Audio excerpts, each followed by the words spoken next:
ஐயா நீங்க என்ன கேக்குறீங்கன்னு எனக்கு புரியல. உங்க பையன் ரேகாங்கிற பொண்ணை கடத்திட்டு போயிருக்கான். ஏமா அவர் பண்ணவே இல்லை. ஜனவரி விளையாண்டுட்டு இருந்தா ஊரே பார்த்துருக்கு. அப்புறம் திருப்பி நீ பேசிக்கிட்டு இருக்கேன்னு.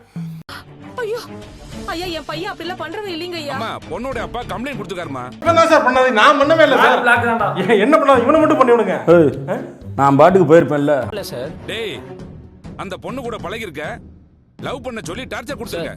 ஒரு மனுஷன் எதையாவது பண்ணி முன்னுக்கு வரலாம்னு பார்த்தா கால் வைக்கிற இடமெல்லாம் கண்ணி விடி வைக்கிறாங்களே.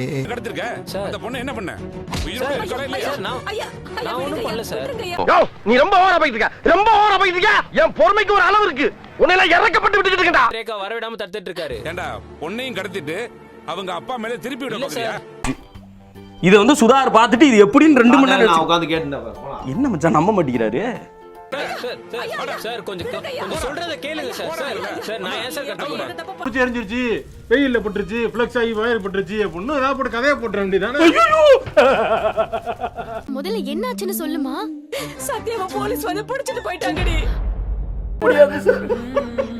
எதுவுமே பண்ண முடியாது. அழுவா அம்மா பால் குடி அழுதுட்டு இருக்கற. இதுக்கு மேல என்னங்க ஆகணும்? அவனுக்கு சப்போர்ட் பண்ணாதீங்கன்னு சொன்னேன், கேட்டிங்களா? ஃப்ரெண்ட்ஸ்ங்கறாங்க.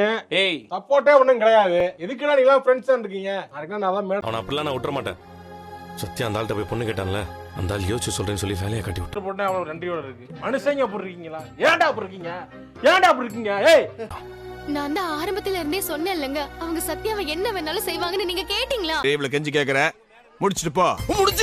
முடிச்சிருவாங்கப்பா. அடிக்க வேணாம்னு சொல்லுங்க. மேடம் இதெல்லாம் அப்லோட் பண்ணியாச்சான்னு பாருங்க. ச்சே எப்படி இருந்த மனுஷங்க. இதே மாதிரி மாத்தி மாத்தி பேசின அவ்வளவுதான் சொல்லிட்டேன். உன்னை கடத்தின கேஸ்ல இருந்து நீ தப்பிக்கவே முடியாது. அப்படிப்பட்ட ஆள் கிடையாதுங்க. நீ பண்ணுவ. உன்னை மாதிரி எத்தனை பேரை பார்த்திருக்கான். நீ பண்ண மாட்டடா. உன்னை சுத்தி இருக்கவன வச்சு பண்ண சொல்லிரு. சொன்னா உனக்கு நல்லது. சார் இல்லன்னு வை. சும்மா இருக்கணுமா? அடுத்தவன் நிறுத்தமோ யோசிப்பல்ல. இங்க ஒரு சைக்கோ இருப்பான், என்ன காத்த புடுங்கி விடுவான் அப்படின்னு. என்ன அடிக்கிறீங்க? சார் அடிக்கிற அடியில கேள்வியே கேட்காம இவன் உண்மையை சொல்ல வேண்டாம். போடுங்க. அவனை சொல்லி நிறுத்துங்களேன்டா. அவன் நிறுத்துற. அந்த லூசுக்கு மட்டும் வந்துட்டே இருக்கான். வர நிறுத்துற அவனை. இவன் தான் அந்த பொண்ணு கூட பழகி இருக்கான். அந்த பொண்ணை லவ் பண்ண சொல்லி டார்ச்சர் பண்ணிருக்கான். நான் சொல்றேன் இப்ப இது இருக்கட்டும். தேவலாம் பேசிட்டு இருக்கா. அதாவது எதுக்கு தேவலாம் லூசு மாதிரி பேசிக்கிட்டு இருக்கான்.